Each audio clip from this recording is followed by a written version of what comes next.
close enough. Please make note, all commissioners are present and we have a quorum. And the first agenda item is approval of the minutes from December 11th. Do I have a motion? Mr. Chairman, I'll make a motion to accept the minutes. Thank you, Rob.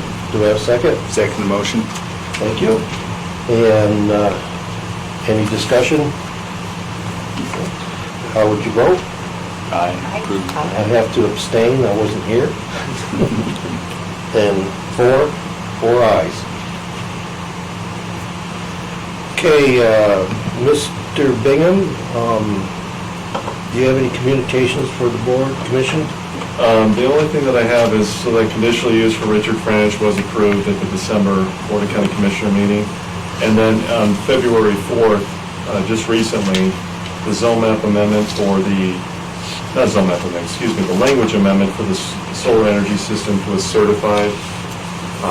So that is now enacted and in effect as of February 4th. And I was going to ask Mark this, and I hate to ask him on the spot, but there's an open house for the Raven Solar, and I don't know if you know when that is, Mark. 3 to 6 tomorrow. 3 to 6 tomorrow. Beyond Hot Springs. So, BLM Rock Springs office? Okay. So if any P&Z members want to go there, I probably won't be there. I've got some conflicting meetings, but you're more than welcome to go there. Mark, you'll be there? I will be there, not So the Mark- whole time. Mark will be there. It's an So- open house, so you just... Yeah, you just come and go and ask questions. So it's not you can stop by whenever you want, between those hours. Okay, thank you. That's all I have, Mr. Chairman. I guess agenda item, we have a special guest Yes. from University of Wyoming Extension, Kimberly Chapman. Is going to talk about board responsibilities and good covenants. So, you ready? You ready? All right, we'll jump right Thanks. in. If you want the lights off, Kimberly, we can turn them off too. whatever. Can everybody see it okay? I mean, as long as everybody can see the PowerPoint okay, I think we're good with the Okay, lights on. all right. So, yeah. Well, thanks for having me here today. Eric invited me in to do a little bit of review and refresh. He said you had a couple maybe newer board members, but some experienced people too. So for some of you, this is just going to be a good review. We're going to spend the first little bit talking about roles and responsibilities of being a board member and being on a board. And then after that, we'll dive into decision making and parliamentary procedure. Everybody's favorite, Robert's Rules of Order. So. As I said, my name is Kimberly Chapman. I work for University of Wyoming Extension. My focus area is community development education. So this is what I do. I work with groups, boards, organizations to help them lead and govern more effectively and efficiently. So that's what I do. And I'm based over in Evanston, but I do cover Sweetwater County as well. So luckily the roads were really good getting over here today. Yeah. So that's who I am. I'd like to know just a little bit briefly more about you. So if you could let me know your name, and we're going to do the audience too.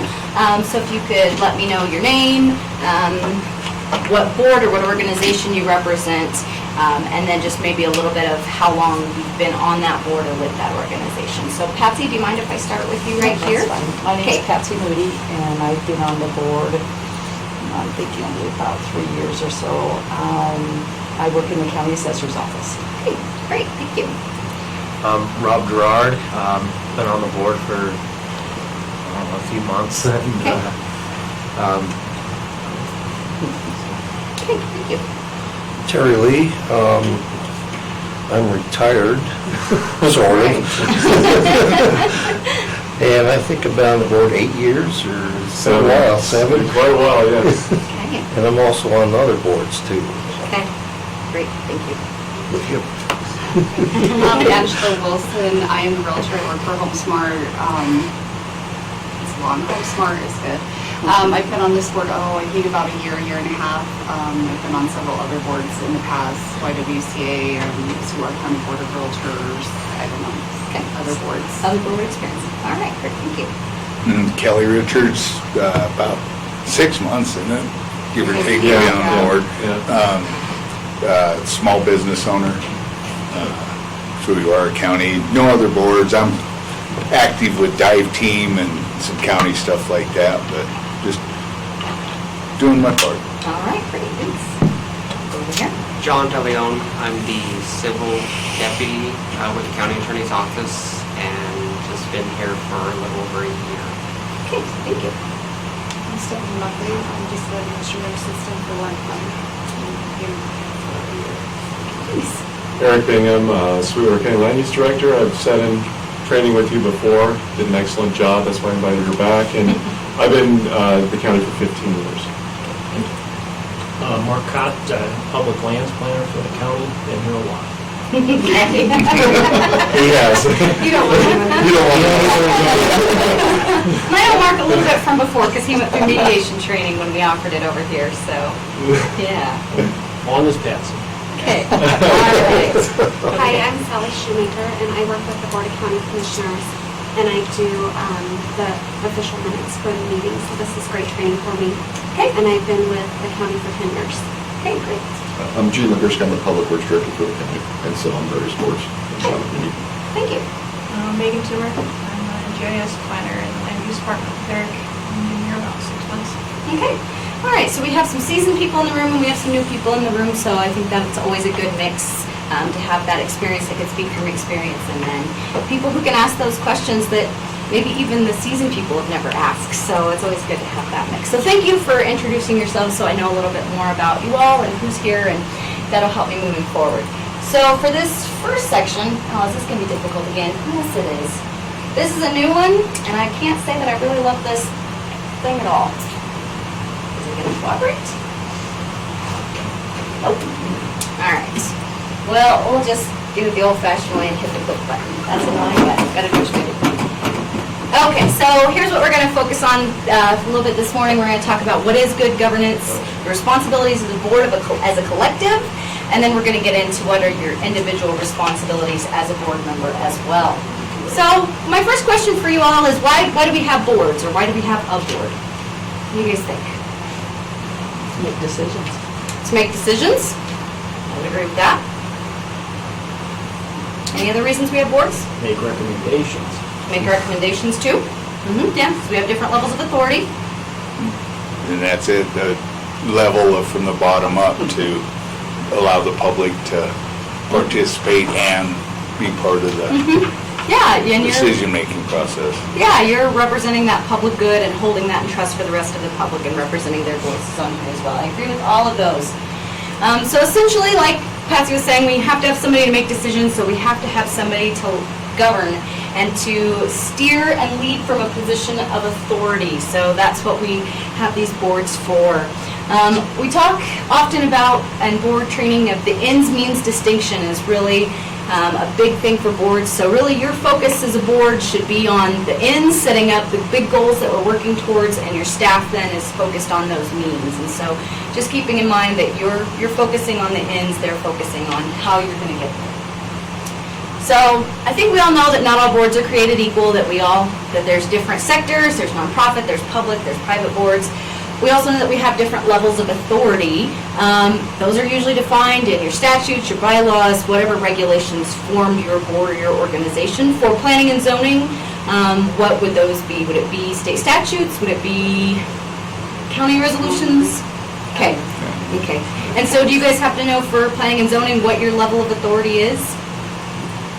Basically make recommendations for the county commissioners. Okay, and then they make the final decision. Okay, which is good. I'm glad you guys know that, because sometimes boards don't know what their authority is. But yeah, and sometimes they don't even know where to go and look, and that's not always a bad thing, because sometimes when we're trying to get new people onto boards, maybe we skip some things in those orientations, so it's always good to know where to look for that type of information. Let's see if I can get this to work. Play nicely with me. So what do you guys do? We look at the board as a collective. What are the characteristics? What makes a good board? So not just individual board members, but as a board. What makes a good board? Communicating. Communication. There's good communication. What else? What are other characteristics of a good, successful, high-performing board? Diversity. There's diversity, a diversity of voices. I would agree with that. Sometimes knowledge of the topic. Can you talk a little bit more about that?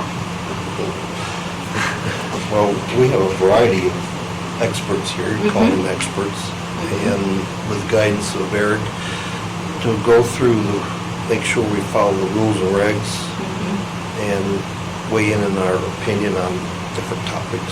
Okay, yeah, so we have that diversity of representation, but also diversity of expertise. Okay, anything else? the chairman sometimes, when you get controversial topics, how he handles the audience and stuff like that can really derail the meeting fast. Yeah, you have good leadership. Yep, that's part of it too. Any other thoughts on characteristics of an effective board as a collective? Transparency. I would agree with that. Yep, that we're transparent, we're maintaining those ethical standards so that the public knows that we're operating in their best interests. So research shows us that there's 10 things that high-performing and good, strong boards do and do regularly. So determining that mission and purpose, ensuring that effective planning, selecting our director, CEO. Now this is research that's done for both nonprofits and for public boards and governmental boards, so some of this may not apply to you, but as we talk about each one of these, I think there are some things under each of these headings that will still apply to a governmental or a public and appointed board. Ensure adequate financial resources to build a competent board, enhance the organization's public standing, protect assets and provide fiscal oversight, support and evaluate your director or CEO or whatever you call the position who is over your department, monitor and strengthen programs and services, ensure legal and ethical integrity. So these are color-coded. You'll see why in a few minutes here. But we're going to talk about each one of these and go through what each one of them means. So that first one, determining mission and purpose, this is probably the most obvious one, but we develop and maintain that focus on a mission. Do you guys have, as the Planning and Zoning Board, have you determined a mission or vision? Have you done any of that sort of strategic planning type stuff? I think a lot of times governmental boards, they think it's pretty obvious. We were formed by either state statute or county, rules and regulations or resolutions, so that's obvious. That's why we're here. But I think it's a good process to go through, even for governmental public boards, to think through some of these things about what is our mission, what are we trying to accomplish, what are we trying to achieve, how are we going to work through that. And then even talking about what are your values. Have you guys ever done any of the values exercises as a board or as a department, how you'll work? Don't think so. Okay. It's a good exercise to do, and I don't mean to put you guys on the spot and make you feel bad if you haven't done it, but it's not. It's just to bring it up and something for you to consider. That's why I'm presenting that. And just always keeping that eye on keeping that department healthy and how can we keep it healthy going forward into the future? Where do we want it to be within the next 5 years so that it's operating the most effectively it can? Ensuring effective planning. So this is, have you gone through some strategic planning, done some visioning, those type of exercises? Do you have a strategic plan or an operational plan? So some of those things that can help guide your work. Do you guys know if you have either of those or any sorts of work plans that the department uses to guide its work? We have a comprehensive plan. Mark was instrumental in getting that through back in 2001. And it really helps guide, and that's when we do zone changes, we present we always pull that comprehensive plan into it. Mark is our public lands planner, so he does bring that into comments and such that with public agencies. So you regularly are using that comprehensive plan. That's good, because sometimes people do those sorts of plans and then they sit on the shelf and no one ever references them. So it's good that you guys are actually using it and utilizing it. All right, so under that, ensuring adequate financial resources. So do you feel like you have a good handle on where all your money's coming from, the streams, where the public funds are coming from?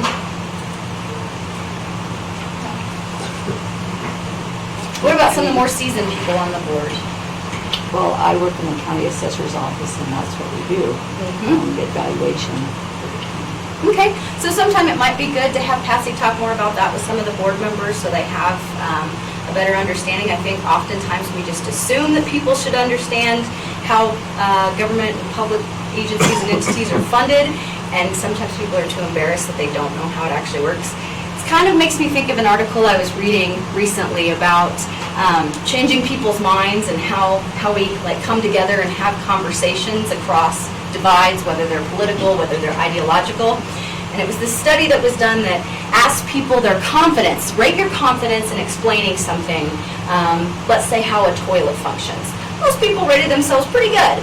Then they would have them sit down and say, okay, now tell me the steps from the time you actually flush the toilet until it goes into the sewage system, how that toilet and sewage system actually works. People would sit there and they were like, they didn't really know. They couldn't explain the mechanisms. And so then they had them rate themselves afterwards, and they rated themselves much lower, and they were much more likely to have those conversations.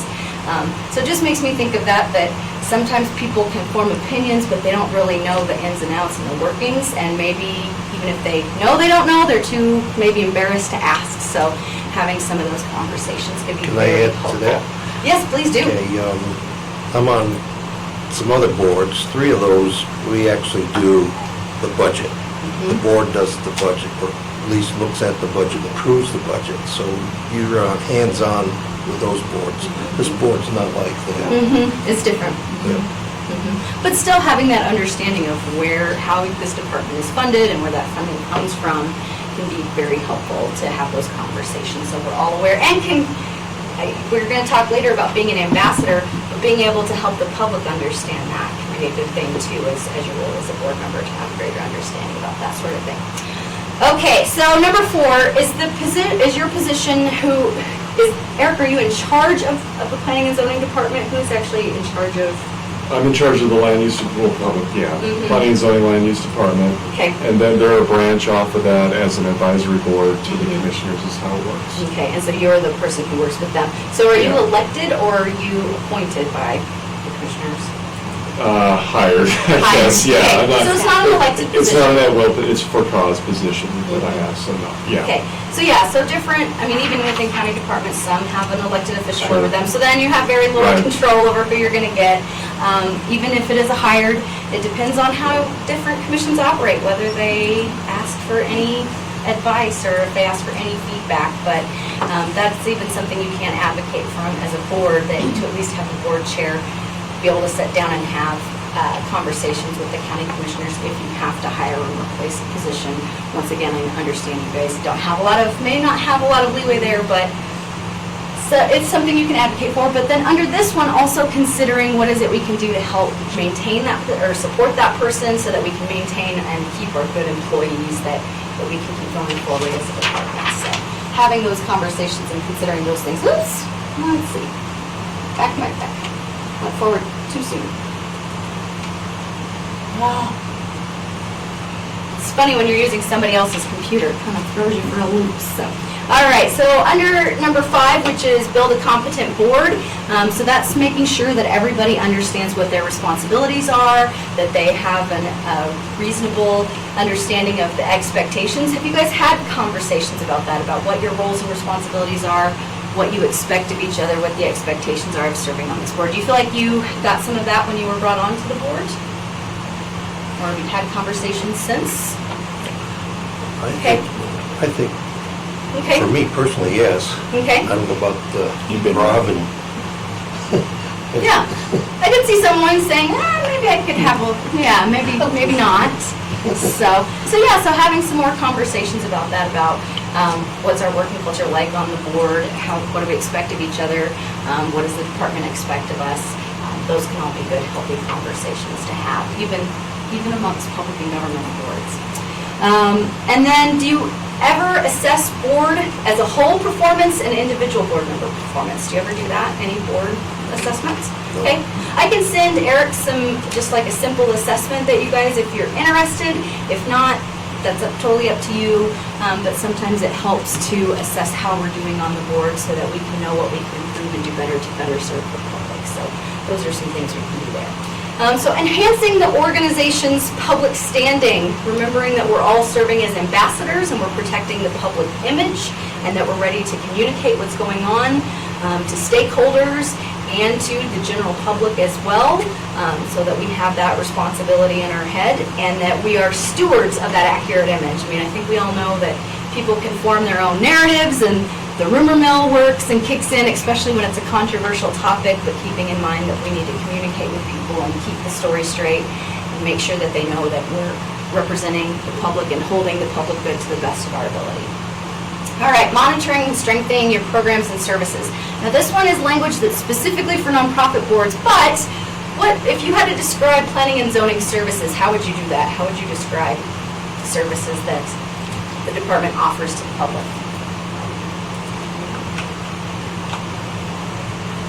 Helping ensure that, zoning is correct and anything does need changes, it does go through the correct channels. That way. Separate out the factual from the emotional arguments, We try to get public input on the process too, Okay, before we make a decision. okay. So we're making sure that the public has their voice and has their say in things, especially that are controversial. What about Eric or Mark or anyone that works for the department? How would you guys describe the services that you offer to the general public? So we offer building code enforcement services, subdivision review. We prepare reports so that the Planning and Zoning Commission can review applications that are part of the public hearing process, like conditional use zone changes and language amendments.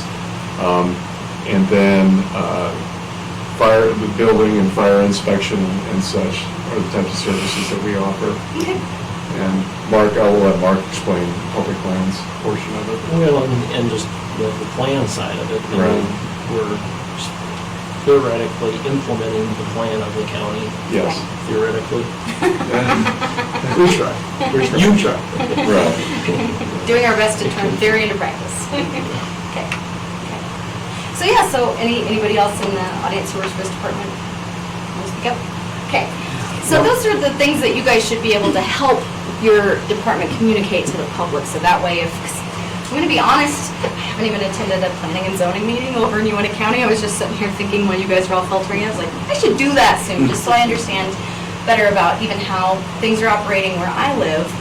But I think there's a lot of people that wouldn't have had any idea that this is what planning and zoning does. So it's being able to communicate that to people effectively and so that they can understand in layman's terms. So being able to communicate that this is what planning and zoning does, these are the services that our wonderful employees offer, so that they can better be willing to support what this department does. So, all right, so that's under those programs and services.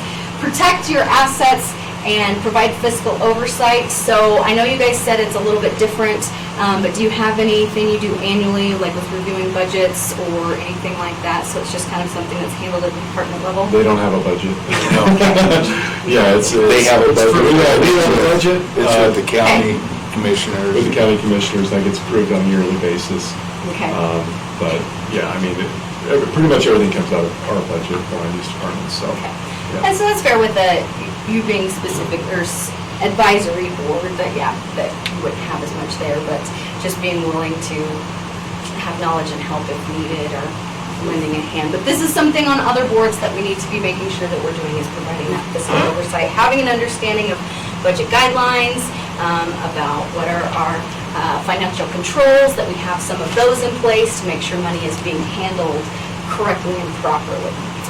Ensuring that legal and ethical integrity, so that means following all rules, ordinances, your own bylaws. What sorts of documents do you have for your advisory board? Do you have any, I'm assuming you have some bylaws. Do you have any policies or procedural manuals for your board? So they do have a bylaw that actually have been amended a few times. It's been a long time. We probably need to go through those, but there are bylaws specific to just the Planning and Zoning Commission, as far as voting goes, attendance, and then we've adopted APA ethics, the American Planning Association,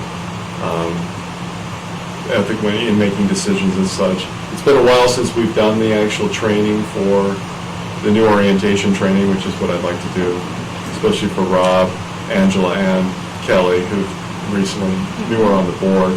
And Patsy and Terry have been through it before, so, and then we can go through those bylaws and see what, they're outdated, and at some point we do need to look at them, because there's some things in there that just aren't relevant anymore, so, but yeah. Well, I was just doing that on a board I'm on over in Evanston last time. We were Yeah. going through 30-year-old bylaws. Right, honestly, I mean, I'm thinking 91. Yeah, so yours were newer than ours.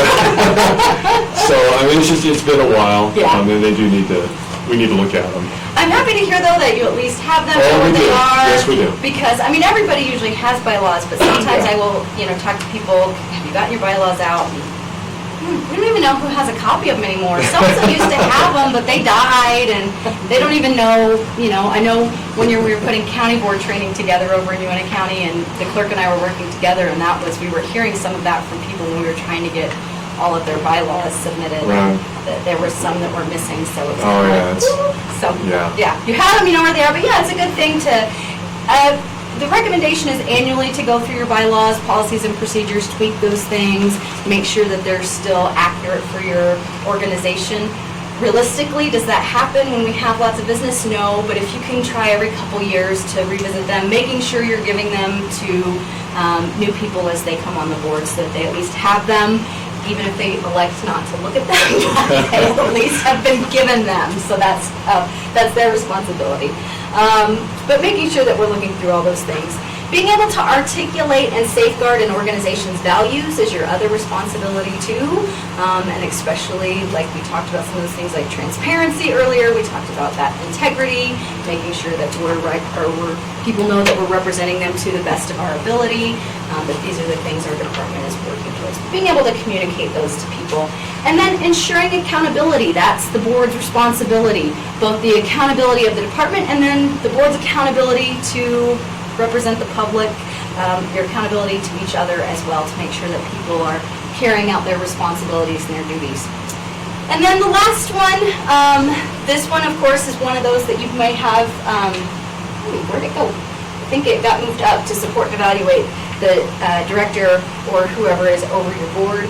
I know you guys have limited control here over that, but making sure that you're doing whatever you can to support the people in the department, knowing that it even helps that they know that you have their back, and also that you're watching out for the whole department to make sure things are going well and that it's running smoothly. Okay, so I said these things were color-coded. If you get this, there we go. So if you can't keep in mind all 10 of those, that's okay. Just keep in mind the even bigger 3, so the big 10, the even bigger 3. So basically those kind of collapse into providing oversight, ensuring necessary resources, and setting organizational direction. So if you remember nothing else from all those 10 things, if you can remember these 3, that's going to help serve you well as a board and as you work together to function as a board. All right, so let's talk about the organization for a little bit of boards and organizations. I know you guys are a little bit different because you are an advisory board. But this is still some information that might apply to you. So once again, boards are usually for setting direction, that focus on the ends. They make decisions and usually implement those policies. The ED then takes those decisions and implements them and makes sure they run within their organization, within their department, within their agency. And then any other staff is responsible for implementing the actual tasks to carry out those decisions. So your board and whoever is over the department, whoever is your person in charge, the board then once again sets that policy, that organizational oversight. They hold that person accountable. The director then is responsible for managing the operations and the resources. They provide you with the tools and information necessary to make decisions. So that's their relationship there. And then together, the board chair, and Terry, are you the board chair? At I'm the assuming moment. since you're sitting in the middle. You would work together with Eric then to provide that vision guidance to make sure that the board is moving in the right direction. So that's usually the partnership that's pretty important between that board chair and the director. All right, so board and staff.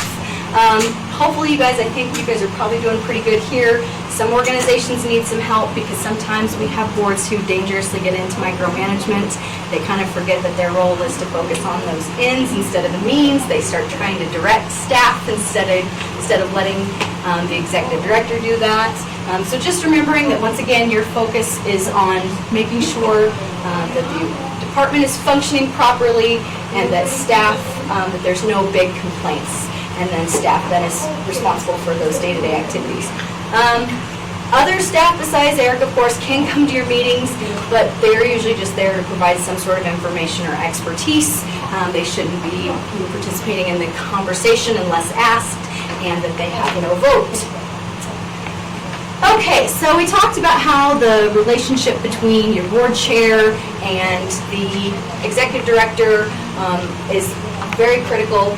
The team of those two should be focusing, their relationship should be built on the 3 pillars of leadership, which are that shared understanding of the organization's direction, so usually the mission and vision, a clear sense of what the roles and responsibilities are of not only board members, but also the staff, and then that sense of trust and transparency so that we're all accountable to each other.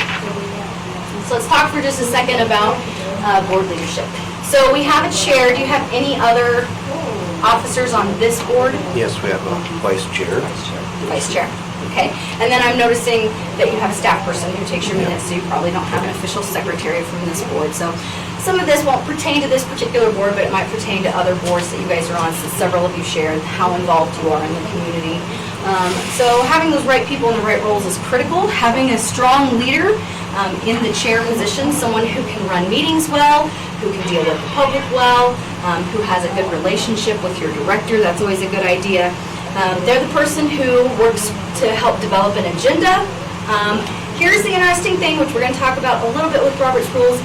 According to Robert's Rules, it doesn't have to be the president who presides over the meeting. It can be someone else. The president is just responsible for making sure the meeting is being run effectively and according to the rules, and making sure we're covering the business we should. Because sometimes people take their turn, as such. I've heard people say, oh, fine, I'll take my turn. I know I should be board chair. I've been on here a while. So sometimes when people are taking their turn, they may not be the strongest leader or even the most confident. And so having someone who can step in and do that is allowable. But the president is still responsible for making sure that meetings are running as they should. The vice president or vice chair, they're kind of the all other duties as assigned. Their job is really to assist the chairperson. And so I always like to think of them as the chairperson's wingman or wingwoman, as the case may be. So they're the all other duties as assigned. And sometimes within certain boards, they will assign specific duties to that vice chair, depending. Sometimes the vice chair automatically becomes the chair, so they may be following the chair for a year or 2 years, however long their term is, and learning the job from them. Sometimes not. So secretary recorder, this is if the board has that position. Once again, according to Robert's Rules, the secretary doesn't have to take the minutes. It could be a staff person, but if you have an official secretary, as stipulated by your bylaws, the secretary is the person who has to sign off that those minutes were taken and that they're accurate and correct. So you can't have someone else take them. They're just responsible for maintaining those records and maintaining their accuracy. Question. Not this board, different board. It's okay? In our regular board meetings, the staff employee takes the minutes, but then we go into executive session, we appoint one of the board members to take the meetings. Is that appropriate? Yep. And I mean, have you visited, well, I will say yes, but is it a county board? Is it another county board, or is it a city board? Or is it a nonprofit? One's a nonprofit and one is, I don't know what you call that. Joint Powers. Joint Powers Water Board. So the answer I've heard most often from attorneys is, as long as that has been clearly designated and noted in the minutes, that who is in charge of them and has taken those minutes and that they're accurate. But I always tell people, I'm not a lawyer, I didn't attend law school, I don't have a law degree, so visit the lawyer who would represent you in case you got in trouble, to make sure that they're comfortable with how you're proceeding. So that's what I would say. Like I said, it is interesting because when I have done county board trainings for counties, and I usually try to get the county attorney, since I am not an attorney, I always get the county attorney to come in and talk about Wyoming open meetings law. And it is very interesting, just from listening to a couple different counties, their interpretation of Wyoming open meeting law and what they're comfortable with and what they're not. What some will say is okay and what some might interpret slightly differently. So I would say that that's even a little bit of a difference. So that's why I always tell people, go and talk to the attorney who would represent you in case fit hit the sham. That's what I tell people. So, yeah. But yes, so if you're having to go into that executive session, then usually at least making sure it's clearly stipulated in those minutes that this is the process we came to select the person who's taking the minutes and then moving forward from there. Once again, visit with your attorney. Sweet. Okay, so the secretary is also responsible for maintaining all the information on the board members, contact information, and then getting information out to them, whether it's agendas, whether it's minutes, whatever information needs to be submitted to the board, disseminated out. For some, this I'll talk about briefly because you guys don't have a treasurer for this board, but other boards you guys are on probably do have treasurers. So this is the person who is responsible for ensuring that fiscal integrity over the organization's assets. They use the proper chain of command to review and submit full financial reports. They ensure that your financial reports are timely and easy to read and understand. Because that's another thing that I think people get on boards and they don't want to admit that maybe they don't know how to read a financial statement. I know when I've done board trainings before, specifically on reading financial statements, it is amazing how like people will say that their confidence is increased and maybe before they didn't want to admit that they didn't fully know how to read a financial statement. But so making sure that treasurer makes sure that people can understand what our financial health is in our organization is also their responsibility. And then making sure those proper financial controls are in place. And then having other roles and responsibilities, other official positions, that's up to each board. Some of them have it stipulated in their bylaws. Some of them just use the less official, it's a standing rule that we're going to have a gatekeeper who helps the chair decide what business we may add to our agenda, what we won't. So that's kind of up to each individual organization about what other roles and offices they may have. Have you seen other different types of, in organizations or on boards, any other roles besides these main four? Historian. Yeah, someone who has the records and maintains that knowledge of our history. So yep, so that's another one too. Sometimes people even elect a devil's advocate, that someone who to help ensure we don't have if we don't have a Kelly in the room, sometimes we need to nominate someone to take opposing arguments. So some people do that to make sure we're not going down the wrong path altogether. We're unanimous, but maybe we're unanimous about the wrong thing. So once again, organization. So I guess the ex officio member.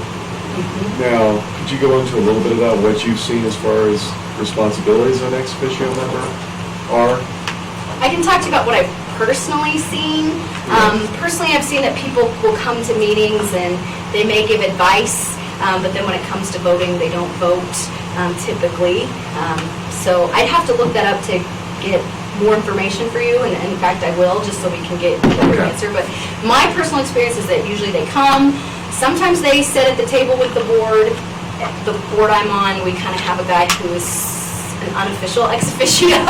He used to be on the board, he was on it when I first started. He comes, sometimes he'll talk about stuff, give us advice, he serves on other committees, but then he doesn't vote or doesn't have a say in our final business. So that's my personal experience. Like I said, I can look up some information for you, Eric can get it on officially on ex officios. Okay, so we've talked about a board as a whole, as a collective. What do you think are the characteristics, or what, in your opinion, are the characteristics of someone who's a really good, effective board member? What do you think? And anybody? And I'm sorry to people in the audience, because I know mostly I'm talking to them, and I keep forgetting to turn around and talk to you as well. So anyone can chime in, but what do you think are the characteristics of an effective board member? Participates. They participate? Open-minded, I mean, to be able to listen to other views and not just their own. Which is important for a public board that represents others, because I think, we were laughing and joking in here earlier about how many people attend your board meetings when it's not a controversial topic. And so, especially when it's controversial, keeping that open mind and willingness to listen. What else? What are some other characteristics of a good board member? Active and engaged. Yeah, they don't only come and participate, but they're actively coming and they're actively approaching their job and their task, even maybe when we're not in the board members or in the board meeting. So, yeah.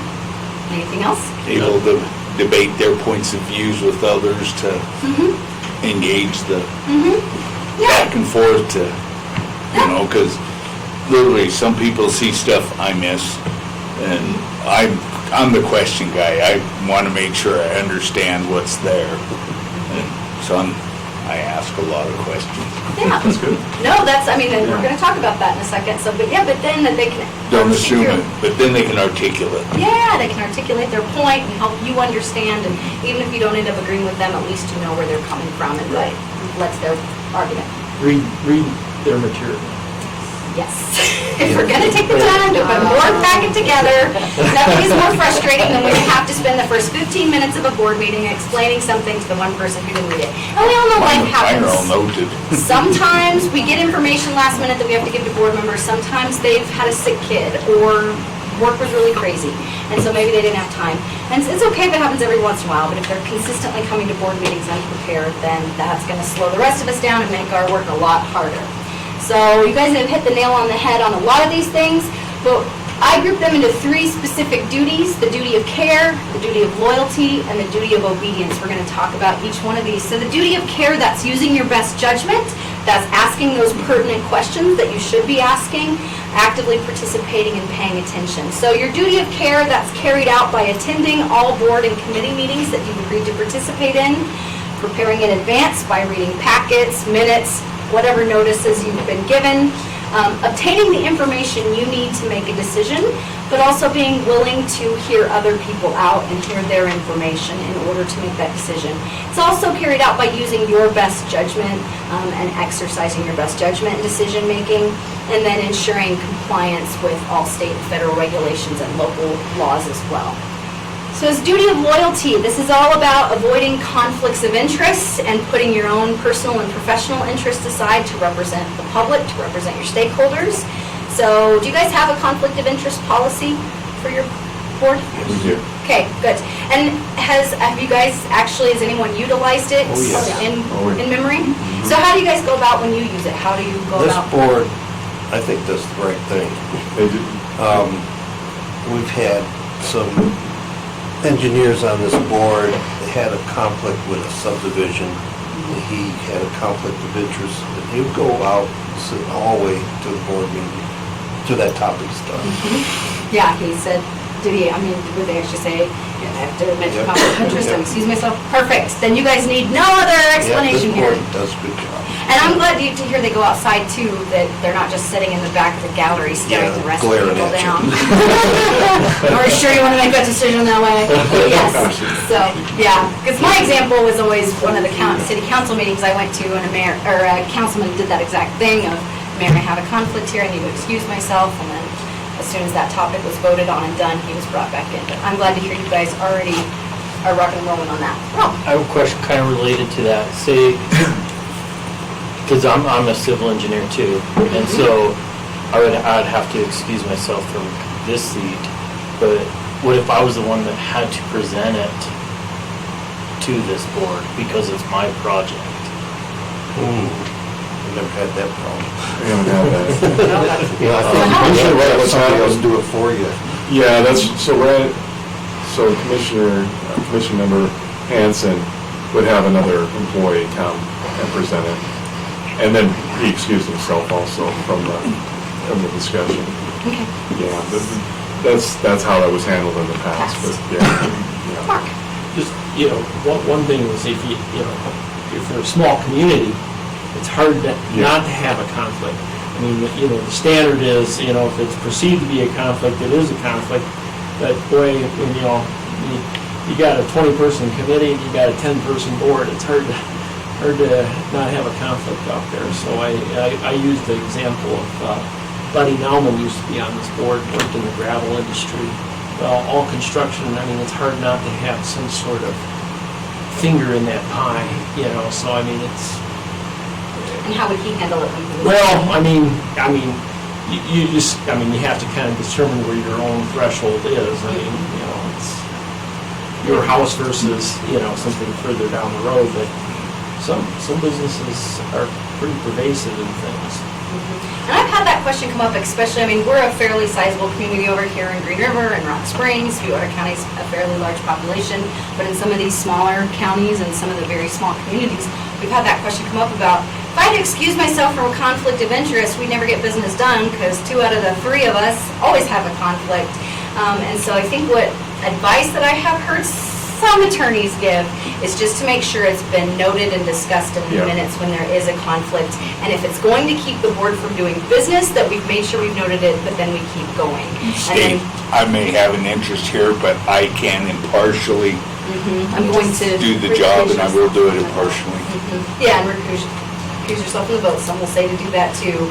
So it does come up a lot in Wyoming communities, because what's the saying I always hear about Wyoming? We're one community with really, really long streets or something, on a really long street or something like that. So yeah, lots of fingers in the same pie. So. I got a question on Go the same ahead. subject. Randy, now, he excused himself and he'd go out and sit in the hallway. But what if we had a technical question and he's the expert on it? Can we bring him back in and question him? I mean, I think, I don't know what you think. What do you The think? attorney. The attorney. I love having an attorney over here. The expert has removed himself. Our board member excused himself, went out in the hallway, and we're discussing the topic. So he's the expert. Can we call him back in to ask him a question? I don't think so. Don't think so. Okay. That's not best practice. Yeah. It gives you some discomfort. That'd It's make always it- good to know where it's giving your attorney discomfort. That's always a good thing. But that would make it difficult too, because it would be out of context then too. So they have interesting, in their bylaws, the way we have it set up, Kimberly, is that the majority has to vote. So if we have 3 P&Z members here, and a subject comes up and it becomes 2 to 1, it does fail due to lack of majority. So we do have in our bylaws, if there's a conflict of interest, we have 3 P&Z members. That person can stay to vote so that there is a decision made on the recommendation. Okay. But they do have to state why the conflict and all that, and so that it's all out there and transparent. But that is an interesting thing we do have with our bylaws. So if there is 3, And it works for us, because Yeah. once we've made a decision on 90% of the stuff, there's still one more check an past answer. us, with the county commission, Yeah. so. But you also just recently got it's great to have your lawyer sitting here, the Yeah. attorney sitting here, so he can say, this is what I'm comfortable with, this is what I'm not. Because like I said, it is fascinating how I'm not talking about oceans apart interpretations of these different laws, but there's shades of gray within some of these laws. Would you agree that there's room for different interpretations? Yeah, I think that, when you're talking about, for example, Open Meetings Act, and how much to document in executive, it doesn't have to be as detailed, is the general interpretation. And so I think that, there can be a less detailed executive, but, some people may prefer, and I think that goes, so I think it's pretty clear that it can be less detailed. The question is, how much less detailed? And I think that you can, go to the potential other extreme, which would be simply to identify the reason for the executive, and so that'd be the minimum, and some detail would be the other end of that spectrum. And so you have to, in terms of interpretation, it's somewhere in there. We asked John. And I apologize. When we were talking about that, I should have turned to you and been like, okay, take it away. I'm glad you circled back to it and answered it. Yeah, well, that never has that was something I was thinking about. And I don't mind that as long as we're not going too far off track. I don't mind, I want some of this discussion to happen because this is your time to ask questions and have these conversations as a board with your department so that you get these answers and have that greater understanding of what your expectations are and what our culture is on this board and how we operate. So that I don't mind at all.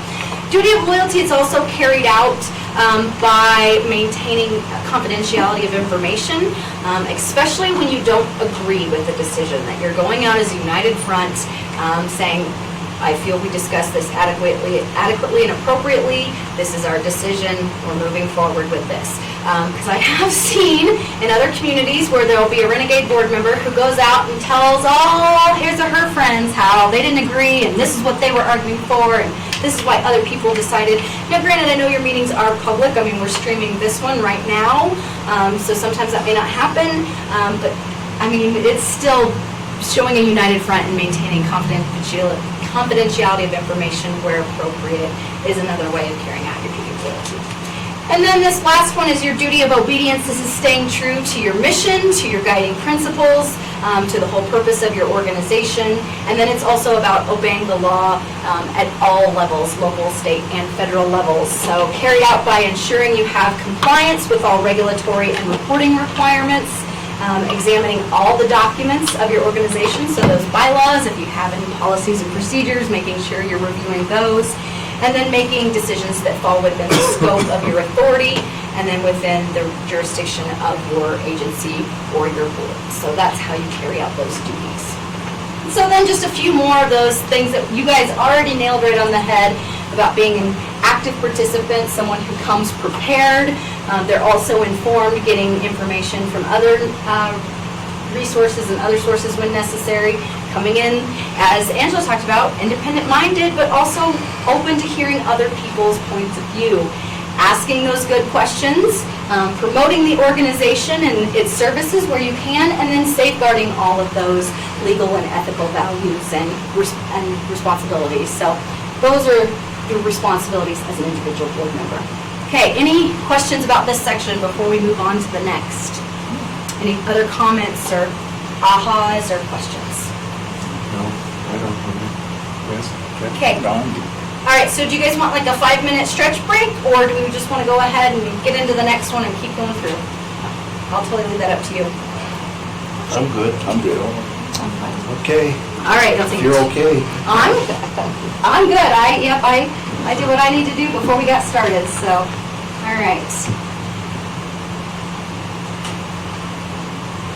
Just take me just a second. This is times like this when I feel like, did anyone ever watch Saturday Night Live when Mike Myers was on and he would do the, I need to look up what his name was. I think it was Linda, Coffee Talk, and he would give the clips. The clips, your topic is Civil War Reconstruction, you know, and he'd give a funny topic. So I feel like I need to do that. Here's your topic, discuss. Okay, so sorry, I'm a little bit weird sometimes. All right, so we're going to get into It's okay, I'm amongst friends? Yeah.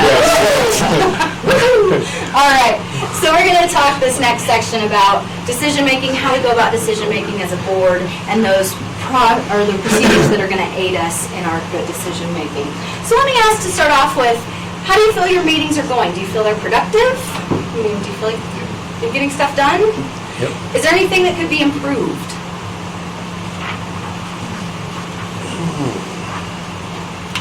Yeah, my knowledge willing to make an amendment.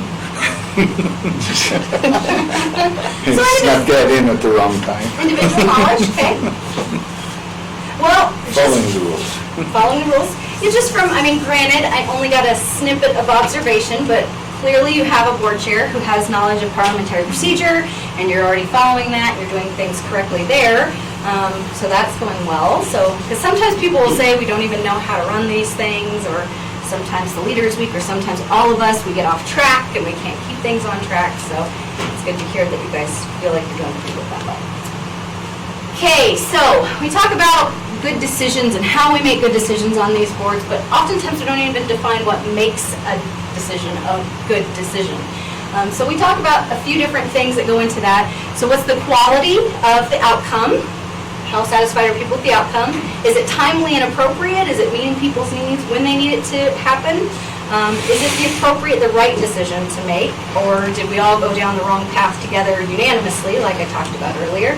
And then, is there sufficient buy-in and commitment to our decision? Are people willing to roll up their sleeves and help carry out whatever we've set with our decision? So those are all factors of what's going to make a good decision.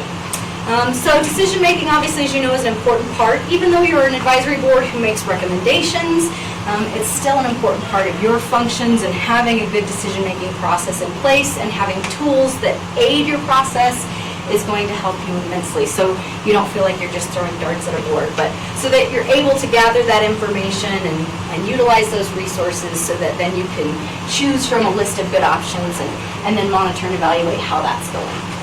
So there's different decision-making tools that people use. There's some formal and informal processes. Sometimes it's even established in bylaws. Do you guys have it laid out in your bylaws, what processes you're going to use? Yes. Okay. And so just to share with everyone whether your bylaws states. I'm putting you on the spot. Oh, yeah. I mean, we follow Robert's Rules of Order for as far as how the meetings are handled, we talked about the conflict of interest and things like that. And then as far as the board layout, that's pretty much it from what I've read in the bylaws. I don't know if there's anything else, Mark. There's a structure in the bylaws, probably a structured public hearing. There's a structured public hearing, and then there's a structured process for the advertising of it and such, so there is a process for all that. Okay. And then as far as also, there is a layout of the meeting as far as the agenda. There's also a layout of how that's handled, each planning and zoning commission, regular meeting, so. Okay. And so some of them even have spelled out in their bylaws that they're going to use some informal processes like consensus. So you don't have to use Robert's Rules of Order.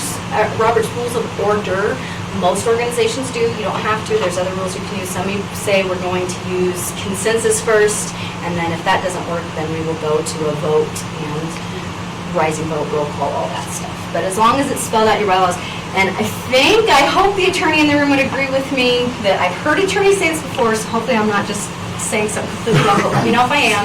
That most oftentimes what I've heard attorneys say is it's not what you decide that'll get you in trouble, or maybe as often as that, it's how you made the decision. If you didn't make it according to your bylaws, that can get you in trouble too, if you weren't proceeding according to what your bylaws laid out. Yeah, I mean, I think for us, it's Robert's rules is the procedure, or else notice. I think is kind of a big issue. Okay. All right, so we have lots of different options for decision making. I think we all know that even if you don't make a decision, that's still making a decision. We could let one individual make a decision on behalf of all of us. We could go with minority rules, so a small group has the say. The most common, what Robert's Rules of Order is all about, is majority rules, so the majority of us decide. We could assign it to a committee to go out and decide for us. We can use consensus, which I'm going to talk about here in just a second. And then we can also use unanimity as a way to make decisions, which is 100% of the board or organization agreeing with 100% of the decision. So that's unanimity.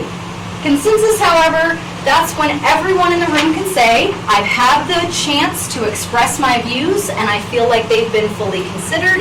And even though I don't think this is the optimal solution, it's something that I feel that I can live with and will work going forward. So, yeah, you don't have to reach unanimity. It's not 100% of people agreeing with 100% of the decision. It's saying, I can live with this. Sure, I think it could be improved upon, but I think this is a good decision and I can live with it and I can move forward. So that's when we reach consensus. If you're going to use consensus, they always advise have some sort of backup so that if you get blocked and you can't overcome that, some sort of impasse, have a plan B. So, okay, if consensus doesn't work, we're going to move back to having a vote and going through it that way. So having some sort of plan B for using consensus. Maybe you answered that question, does consensus require a vote?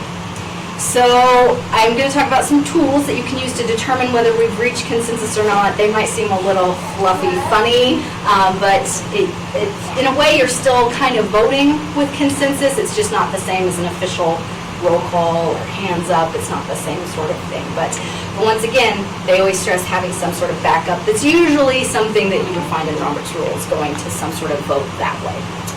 So some of those tools for consensus, like I said, these are kind of fluffy and out there, so if you are like, oh, don't worry about it. I'm not here to make you drink the Kool-Aid. But if you decide to use the consensus, a way to determine it is thumbs up if you totally like it, 3 if you're undecided, thumbs down if you totally hate it. Oftentimes I will use what I call the fist of 5. So 5 means I love it, 4 means I like it, 3 means I can live with it, 2 means I'm weary of it, 1 means I loathe it. So if you get 3s and aboves, that means everyone can live with the decision. If you get 1s and 2s, you check with those people to say, okay, what is it, what issues might you have with this? How could it be improved so that you would be comfortable with this decision moving forward? So like I said, I haven't really seen consensus used a whole lot in boards like this because most of them are using Robert's Rules of Order. But if you do decide and want to include in your bylaws that you can use consensus for voting, these are just some ways to go ahead and do it. It's just a little bit of a less formal process that lets people get their views out there. Some people are more comfortable with it, but if you have a good chair like Terry who is running Robert's Rules and making sure you're hearing from both sides of an argument, then that's okay too. So. Okay, so when we're doing this decision-making, it's often helped by having some sort of procedural rules in place, and most oftentimes those procedures are parliamentary procedure, and so that's those sets of rules that govern organizations and meetings so that they're run effectively and according to the rules and the laws to protect the majority. You guys have already said you use Robert's Rules of Order in here. How comfortable and familiar do you guys feel you are with Robert's Rules? Do you feel like you have a pretty good grasp of Robert's Rules of Order, or? It's getting better every Yeah, it's getting better. Every once in a while, we stumble, John has to help us out. I do have a few questions whenever it's appropriate on, so, and I hope they're okay. So I think some clarification in terms of when you can renew a prior decision. I think I'd like to get some, I'm seeing it come up over and over again. Well, here and with the commissioners, where the board wants to know, hey, if we made a decision before, can we bring that back? Can we renew it? Whether it was approved or not. And my thought process is that any prior decision can be, and this one's particularly tough, because now we're dealing with a board that is, if it's already been approved by the commission, then the answer would be too late.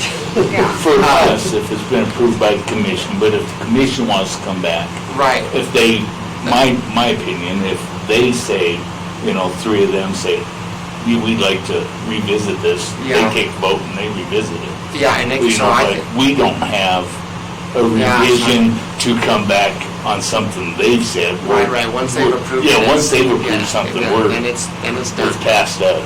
But I did want to ask that, it's my understanding that any prior decision can be renewed, and it can be brought by any member, doesn't have to be from the winning side, as long as it's not in the same day.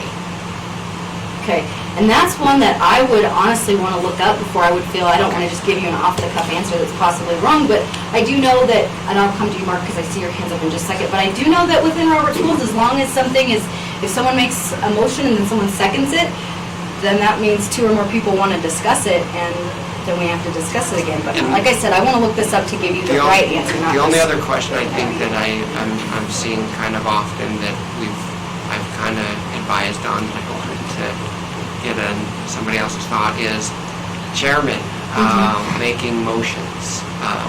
I have advised that the chairman has the same rights as any other member, can make motions, but I have recommended that the chairman, the purpose of them generally not doing that is so that they can, continue to be in that leadership role, sort of help facilitate, and that it would generally, you generally don't want to do that, but there are some circumstances where it is useful and appropriate. So that's been the advice that I've given. I just wanted to be able to put that on the table if it's. And we're going to get to that in just a minute, to talking about that, but help me circle back around if I don't answer it to your satisfaction. So, and Mark, I did say I would come back to you because I saw your hand up. Just on John's first question, and Eric's more familiar currently. At one time, there was specific timelines for bringing things back. And one is a substantial investment on the table. I mean, real substantial investment. And if, you say yes one day and no the next day, Vested I mean, rights. if you want to see some people upset, try that. So, I mean, there would be like a year, you can't bring that back for a year type of time frames. And that's still handled in their bylaws. It will, they've been actually in the zoning resolution. And it is. So as far as zoning goes, on zoning decisions, if somebody comes in for a permit, and they go through both processes, they have to wait a year before they can bring it back, so that you're not continually just coming back with the same application. That's why it's so important when you go to make a decision, that, we explain that to the applicant. There's been some times that we've recessed, gone downstairs, talked with the applicant to see whether or not they can make some changes in their application to bring that before you that same day so that you can make a decision. Because if it's a no vote here and then it's a no vote, they may not want to wait a year, or they'll withdraw their application. We've had people do that too, because they may want to come back in a few months and change some things, and then, so they're not waiting a year. So it is in zoning, but as far as other decisions, I think that's where you're going with, John. I don't know. I guess it goes to the Robert's Rules of Order, but it is in our zoning resolution a year. So. Like I said, I want to do more reading to make sure I'm giving you the most accurate answer possible, so if you don't mind, I might do that. And even if I have to send an email to Eric, then he can email everyone who is here and give you the correct answer, so, yeah. I have no problem admitting when, hey, I don't know, but let me look that up and get you the right answer instead of making something up. All right, so we were talking about some issues and why Robert's Rules of Order could be confusing. It comes a little bit from the foundation of it. Robert's Rules of Order came from Henry Roberts, who was a major in the Army and also a civilian engineer. So some of you guys might be like, yeah, he has my background. So he was a civilian engineer. He was also in San Francisco in the 1860s after the Civil War. And if you have any knowledge of history, you'll know that San Francisco at that time was quite the melting pot. Everybody coming in, people left over from the gold rush, but also the new opportunities that were happening in California. So people were coming from all over the United States, but even from different places in the world. So different governing bodies were then trying to make rules and laws and govern San Francisco, and it was causing a lot of confusion because people had different traditions, different rules that they followed. And so what Henry Roberts did was sit down and wrote his own list of rules to help make sure that it could keep meetings in order.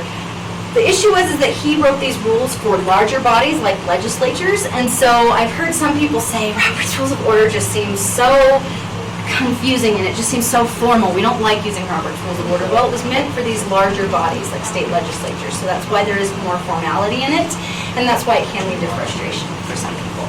There's lots of great things about Robert's Rules of Order too, is that it has some great things in desired meeting outcomes, is that we're handling one thing at a time so that people aren't getting confused. We're giving courtesy to everyone.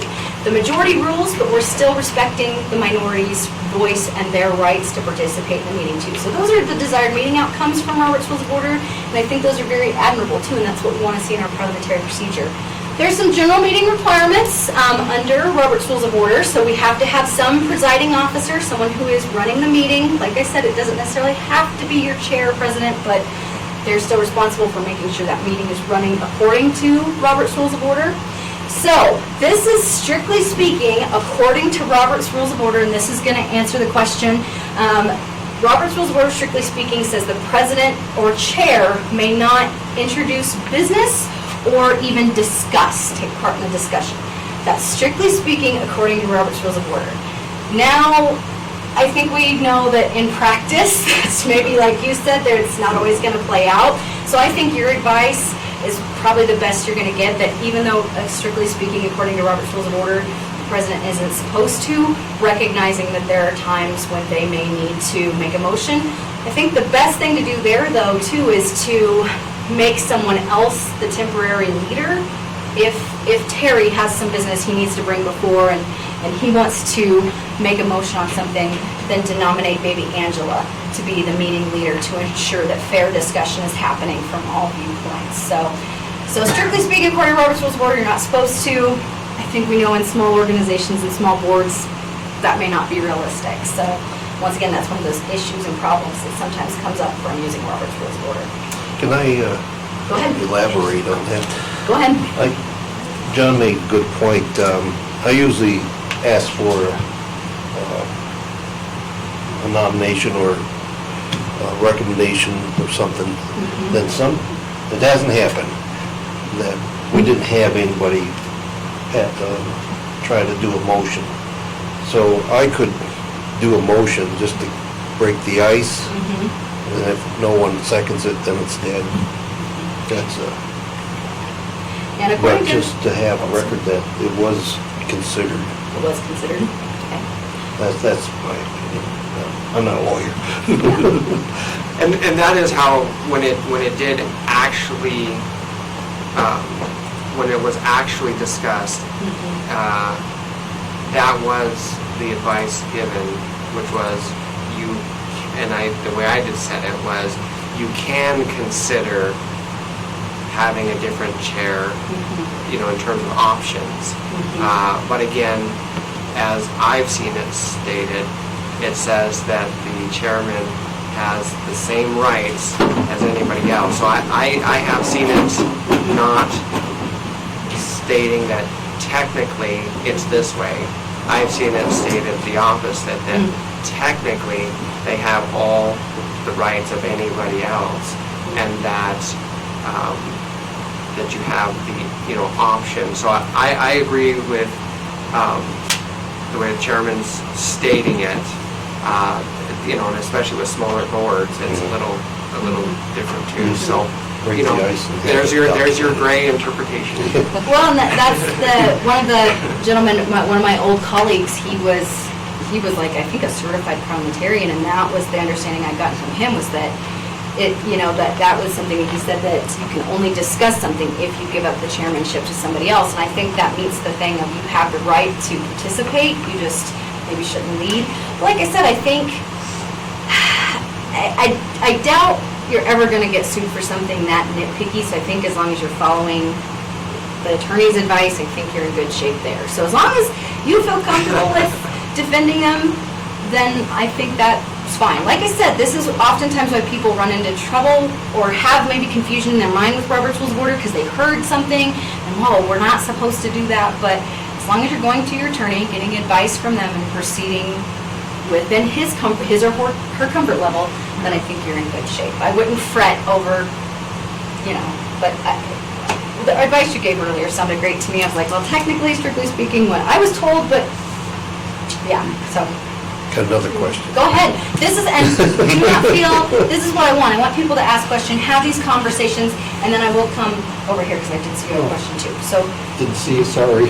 So we'll go with Terry, and then I'll come over here. Okay, usually our meetings is some applicant stating his case and so on. Then we open it up to all the commissioners to ask questions, including the chairman. You just mentioned that the chairman can't do that. Okay. Any problems with that? Like I said, even though I teach parliamentary procedure, I don't get totally nitpicky. I always revert back to your, Okay. what's their comfort level? Are they okay with that and how you're proceeding? Do they feel that that's good procedure? If so, if you're following all the bigger tenets of Robert's Rules of Order, like I said, as long as your attorney is comfortable with how you're operating, that's where I would go to. And before, That's me, so personal opinion from me. and before we take a motion, I open it up to all the commissioners to ask additional questions. So there's two opportunities here. Yeah. So I think right there, and correct me if I'm wrong, I think that even if you got into trouble, that could be, as long as that's made sure that it's noted in your minutes, people can see that you're making your best faith effort to get input and give chances to other people to participate. And so to me, that makes it less to me, because you're giving a good faith, you're showing a good faith effort to give that opportunity to others on the board. Usually it's clarification. We need more clarification. Did you want to jump in and say anything to that? I agree with what you're saying. Okay. Oh, thank you so much, Terry. I think Chairman Hansen answered my question through that discussion. I was going to say, essentially, the public is presenting their request to the Board of County Commissioners, in my example. Discussion is had by all, and typically the chairman will entertain a motion too, and then somebody will make a motion. And is it out of respect that all motions are made even if it's defeated? Is that Robert's Rules of Order, so you have to approve, but it can be defeated? Or for lack of a motion, it could be defeated? Yeah, for lack of a second. Or a motion at all. Or even a motion, yeah. If someone isn't even willing to make a decision on that, then yeah, that shows. So is it more out of respect that they do entertain to approve and then let it go from there and have more discussion? I think so, because I think that gets back to what the desired meeting outcome is that we're protecting the rights and the voices of the minority, even if the majority is not. So gonna discussion agree. can be had. I mean, that's how you're So, deriving to your answer. we're gonna talk in a minute about, strictly speaking, what Robert's Rules of Order says about motions. So we'll get back to that. You may have more questions. Yeah, so we may have more questions there. So just the last couple little things about other requirements according to Robert's Rules of Order. They say you should have a secretary recorder, someone who is responsible for maintaining and certifying that accurate minutes and an accurate record of the meeting was taking place. And then they also say, any other officers that are stated in your bylaws, you should have present at the meeting or should have represented, and then you need a quorum. So speaking about quorum, minimum, once again, it's the minimum number of people needed to conduct business, and it should be stated in your bylaws, but if it's not, it's typically one member over half. And then, of course, any substantive action taken without quorum present is invalid. Usually all you can do without quorum present is, according to Robert's Rules of Order, set the next time and date of the next meeting. So that's about all you're really allowed to do under Robert's Rules of Order. Do your bylaws indicate what constitutes a majority and a supermajority? Just the majority Just the does, majority? yes. Okay. Which is 3 members. Okay, so they, under Robert's Rules, they advise to also consider what constitutes a supermajority, because there are some things under Robert's Rules of Order that you'll need a supermajority or 2/3 voting. So as long as you considered that and thought about that. Okay. Let's see. It's not working. So we have, oh, go ahead, Mark. Just want to, a story on that is, at least at one time, you had to have the majority of 5 to vote, if 3 was a quorum. And we had somebody from Texas come up, and we had 3, and it was a 2-to-1 vote. You know, the point is, boy, it helps when everybody shows up. Yeah. All right, so let's talk about motions right now. So according to Robert's Rules of Order, strictly speaking, and this is language that I read yesterday, just right out of here, strictly speaking, according to Robert's Rules of Order, there should be no discussion taking place without a motion on the floor, which goes against human nature, because most of us want to identify what the problem is before then we can pose a motion that's the solution to that problem, right? So this is oftentimes where you're going contrary to Robert's Rules of Order, is that you're discussing things without having a motion on the floor. But it's really against human nature. So that is according to Robert's Rules of Order. Does that happen in practice? No, because, I mean, our example over here was that a member of the public brought their request before the board, and maybe we need to discuss it before we even know what we need to move to do. So I think most people, they're not going to get in trouble for having discussion, but according to Robert's Rules of Order, you're supposed to have a motion on the floor that sets the tone and sets the direction for what you're discussing. That does not happen in practice always. So, go ahead. Oh, I'm sorry. No, please, I 100% not my question. Sometimes the application needs additional items added to it before a motion is made. And addendums, or whatever you want to call it. So we do try to do that, have a discussion before a motion. Yeah, and like I said, even this, because I was reading my in-brief book yesterday, just reviewing some stuff, and even the in-brief said strictly speaking, so I think that was their wink, nudge, way of acknowledging that for most people conducting business, that's not the way it happens, because they said strictly speaking. And you brought us great at that. Yeah.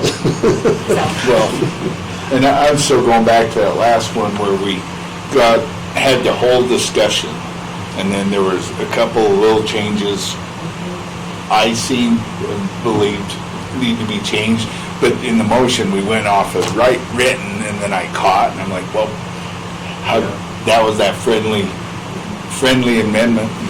I was like, Added stipulations. Added stipulations. Yeah, so, all right, so that's just to complicate matters, but like I said, even I think Robert's Rules of Order acknowledges that in practice this isn't the way they happen, because like I said, it says, strictly speaking, you're supposed to have this, but, so just a little bit more about those motions. They're a tool to transact business. Once again, there should be no discussion or business completed without a motion on the floor, according to Robert's Rules of Order. A second is required to show, and all a second is showing that more than one person is interested in discussing something. If there's no second, then of course the motion is lost for a lack of seconds. So there's 4 different types of motions. I'm going to have, Eric, would you mind passing this around to everybody? This is an order of precedence of motions as well, so you can kind of look over this too as at your own leisure or even as I'm talking. So we have our main motion, which is your primary motion to introduce business. You have subsidiary motions, and this somehow changes or takes action on the main motion, so the most common type of subsidiary motion is an amendment. But also the request to postpone definitely or indefinitely, that's a subsidiary motion. So it's something to lay on the table, that's a subsidiary motion.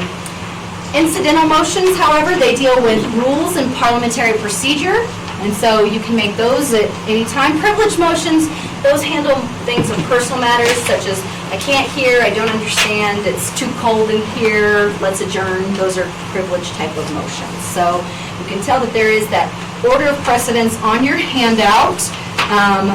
So we're going from kind of the least to the most as we move towards the top, the ones with the most precedence at the top. So any questions about these different types of motions? So as you'll see on your handout, color-coded, some of these are amendable and debatable, some of them are not debatable. It also lets you know that some require that special 2/3 vote.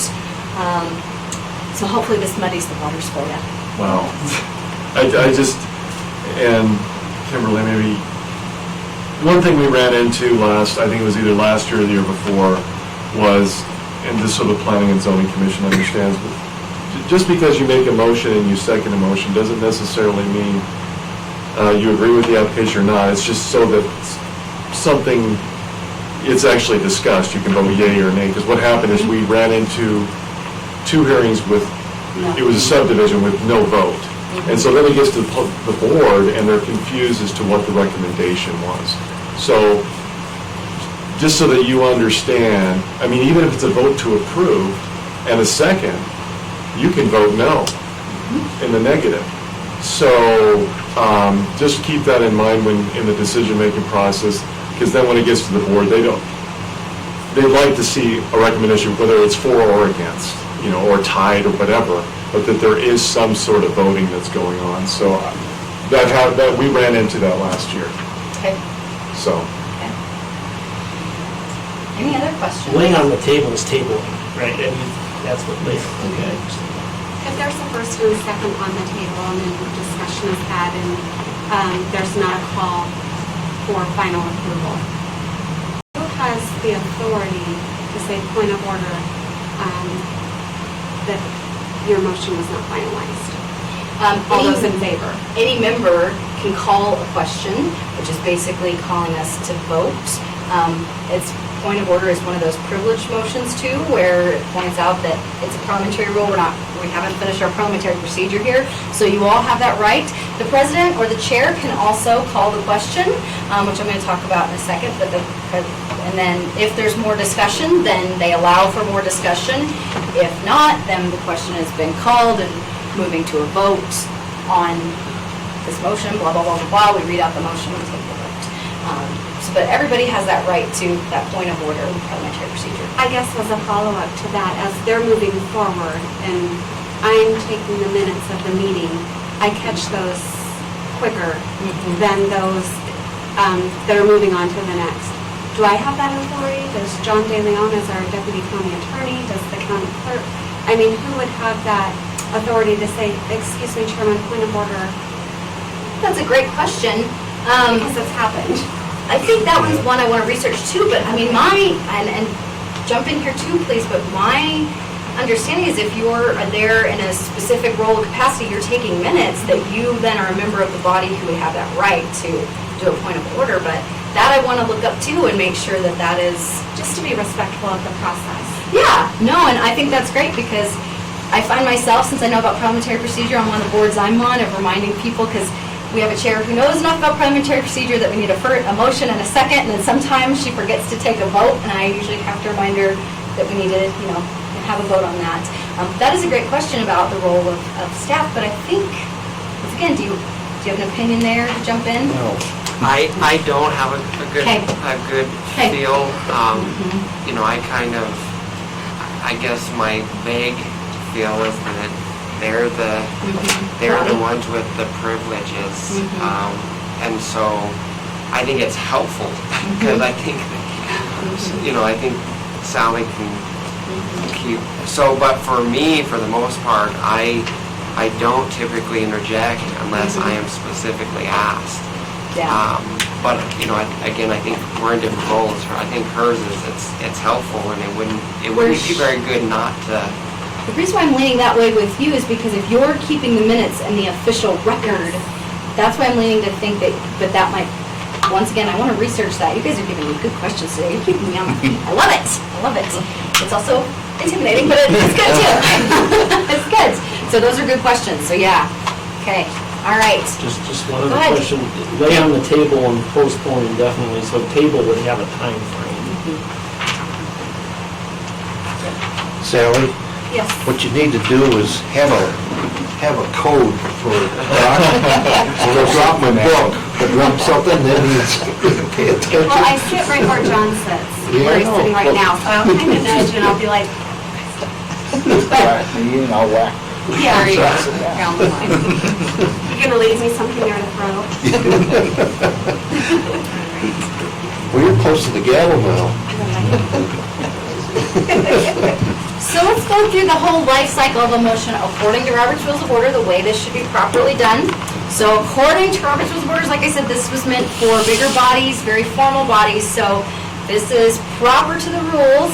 A member would raise their hand to be recognized, and then once they're recognized, they're given permission to address the chair. Once again, some motions can interrupt without getting recognition from the chair first, so a point of order is one of those where you can interrupt. We're going to find out, though, who is that right, and do not require recognition. Once the person has been recognized, the chair, they open with, "I move that," blah, blah, blah, that is the correct wording, "I move." The chair then will ask for a second. It has been moved that, is there a second? If someone has a second, if seconded, the chair repeats the motion and asks for discussion. So only during discussion phase can other motions be made to change the main motion or do something else with the main motion. And we always want to give whoever made the motion the first rights to discuss or debate their point of view and why they made that motion. So the person who makes the motion always has that first right of discussion. But the chair, once again, has that responsibility to recognize both sides or multiple sides of a discussion on our motion that's before us. Once we've had some discussion, if we're looking at bringing our discussion towards an end, the chair can ask for a vote after he or she has asked for more discussion. If there is no more discussion, a member can also call out question, which means they're ready and asking for a vote. Calling for the question, though, it carries no legal weight. It's a suggestion. The chair would then state, the question has been called for. Is there any further discussion? If there is none, the chair would then say, seeing there is none, we will proceed to the vote.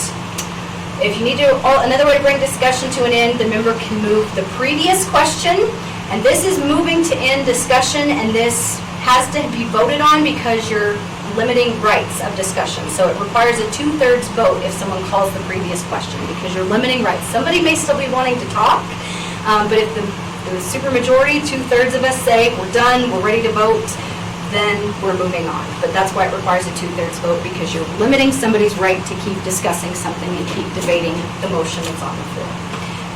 All right, so after discussion, it must be voted on unless another motion has done something to it, laid on the table, postpone indefinitely, refer it to committee. But the chair states we shall now proceed to vote on the motion 2 and restates the motion as amended if it's been amended. And we're going to talk about amendments here in just a second. So all people can understand what it is we're voting on, so everybody's been reminded. And then they go to the vote. If counted vote is not required, you can call for a voice vote. All in favor of this motion, say A. All opposed, say no, making sure we're getting those After the vote, the chair must announce the outcome of the vote. The motion is carried or lost.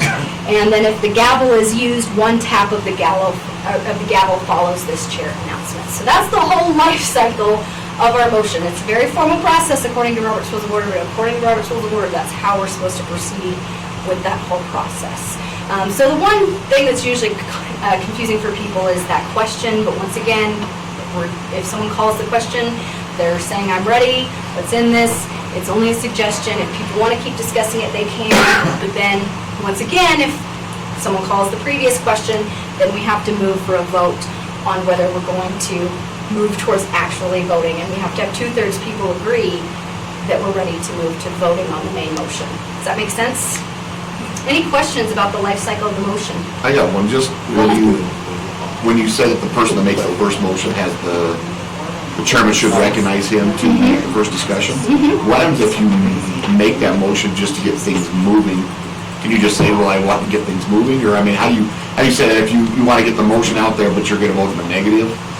I don't know if there's necessarily exact specific language, but you could just say, you know, that you could yield your right for first discussion. I'm Mr. Chairperson or Mr. I have no Person. discussion. I have no discussion. I'm open to the group. So you don't have to do it? You don't have to, yeah, but it's just out of respect. The chairperson is supposed to recognize the maker of the motion first, out of respect. Once again, it's that respectful meeting climate that we're aiming for. But you have the right to say, I yield the floor when I'm willing to hear from others, so. I have a question. Oh, go ahead. Can you go back? I sure can. Thank you. So somebody makes a motion, it's seconded, we've talked about it. After we've talked about it, somebody does want to amend the motion. Does it have to be the original person that made the first motion? Anybody can amend the motion.